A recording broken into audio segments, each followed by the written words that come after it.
শাওন আর শুভ একই স্কুলে পড়েছে, এখন ওরা একই অফিসে কাজ করে। আজ ওরা অফিসের সামনে একটা ক্যাফেতে এসেছিল, কিন্তু কথা বলতে বলতে শাওনের একটা ফোন চলে এলো। শাওন ফোনে, হ্যাঁ তুমি একটু দেখো, আমি আমি এক্ষুনি আসছি ডক্টর আঙ্কেলকে নিয়ে, আমি আসছি শুভদা, পরে কথা হবে বলেই দৌড় দিল শুভ। যা, আজও তো বলা হলো না। শুভ রাত্রে ফোনে শাওনকে বলছে, আমি এখানে রূপালিদির কাছ থেকে শুনলাম তোর মায়ের ব্যাপারে, এখন ঠিক আছে তো? শাওন, হ্যাঁ আপাতত বেটার, ডক্টর ইনজেকশন দিয়েছে, এখন ঘুমোচ্ছে।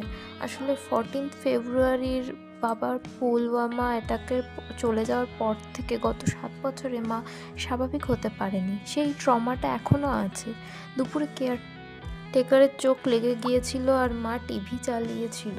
টিভিতে ভ্যালেন্টাইন্স ডে স্পেশাল কিছু শো চলছিল, সেটা দেখে মাকে ট্রিগার করেছে। বাই দ্য ওয়ে, তোমার গোলাপ